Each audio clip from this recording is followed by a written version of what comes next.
আসসালামু আলাইকুম। সাদের মা বলছি, সবাই কেমন আছেন? ভালো আছেন? আমরাও ভালো আছি।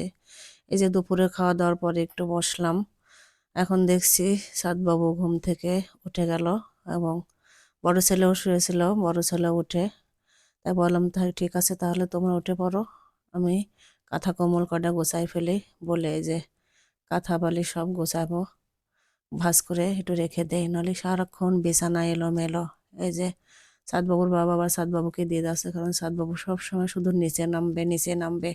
আর নিচে কি যে ঠান্ডা, কিন্তু ছোট মানুষও তো বুঝতেছে না যে নিচে নামলে কি সমস্যা হতে পারে, যে আবার নিচে যাওয়ার জন্য ঝামেলা করছে। ওই যে একদম ধারে চলে যাচ্ছে। ওর কোনো ভয় নেই, আসলে ও তো ছোট, ও তো বোঝে না এখন পড়ে যাবে নাকি। আবার আমার কাছে চলে আসছে। আমি বারবার ওকে দিচ্ছি মুখে দেওয়ার জন্য চুষনিটা, কিন্তু সে নেবে না। সে এই যে নিচে নামতে, এই যে দেখেন নিচে নামতে যা পড়ে গেল। বড় ছেলের কাজ। এই যে এই যে সাদবাবুর জন্য আমি একটা ব্যবস্থা করেছি ফ্লোরের মধ্যে। এই যে একটা পাটি পেরে দিছি। তারপরে এই ছোট জায়গার মধ্যে কি দেবো। তারপরে আজকে দেখছি একটা টাওয়াল আছে, সেটা বের করে একটু মোটা মতো ওইটা আবার দিলাম এক পাশে। আর এক পাশে আর একটা পুরাতন কাঁথা আছে, সেটা দিয়ে দিছি, যাতে ভালো হয় ওর কোনো রকম চলাফেরা করতে, ঘরের মধ্যে সমস্যা না হয়। এই যে হাঁটছে আর কাঁদছে, ঝামেলা করছে। একবার নিচে নামবে, একবার উপরে উঠবে, খুব ঝামেলা করছে। এই যে আবার হেঁটে দিকে আসছে, বড় ছেলেকে খুব মানে তাড়া করছে। বড় ছেলে ধরছে, এই জন্যে ভাইয়াকে সে রাগ দেখাচ্ছে। আসলে তেমন ভালো করে হাঁটতে পারে না। ওর বয়স এখন 15 মাস চলছে, কিন্তু হাঁটতে পারে না। এতে এটা এই যে টেবিল ধরবে, সোফা ধরে একটু একটু করে হাঁটাহাঁটি করে। আর টেবিলের মধ্যে যেটা পাবে সেটা ছুঁড়ে ফেলাই দেবে। আমার আরও কিছু কাপড় বাকি ছিল, আমি সেটা ভাঁজ করে নিলাম। আরও যে সে মাঝখানে বসে ঝামেলা করছে, ঠিকঠাক চুপচাপ বসবে না।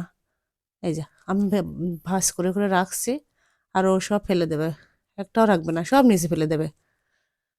সাদবাবু খুবই ঝামেলা করে, সারাদিন পরিশ্রম করে। ভাবলাম যে একটুখানি দুপুরে খাওয়া দাওয়া হয়েছে, একটু শুয়ে পড়ি, কিন্তু এই যে বাচ্চা কাচ্চার জন্য তো আর কিছু করার জন্যই ওদের কাপড় চোপড় নিয়ে আসলাম।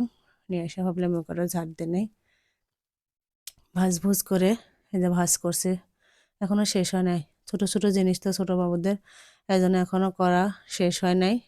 আর আমি একটা করে গোছাচ্ছি, আর সাদবাবু একটা করে করে নিয়ে নিয়ে সব ভেঙে দিচ্ছে। এই যে ছোট ছোট এই যে গামছাগুলো আমি রেখেছি ওর মুখ মোছানোর জন্য, কারণ পুরাতন জিনিস দিয়ে মুখ মোছালে খুব ভালো হয়। আমি সব কিছু যে ভাঁজ করে রেখে দিছি, রেখে দেবো 1 মিনিট, হাফ মিনিটও থাকবে না, সব এক্ষুনি নামবে, এক্ষুনি ফেলে দেবে, সব ফেলে দেবে। এই যে আমার সাথে খুব ঝামেলা করছে, আর আমাকে তো এক পাও সরতে দেবে না। আমি কোটা দিয়ে বসা রাখেছি, সে ভাবছে যে আমি চলে যাচ্ছি, এই যে মার জন্য ঝামেলা করবে। এই যে আমি নিয়ে নেই, তাই চুপ করে বসে আছে চাঁদবাবু। কোট একটা নিয়ে খেলা করছে।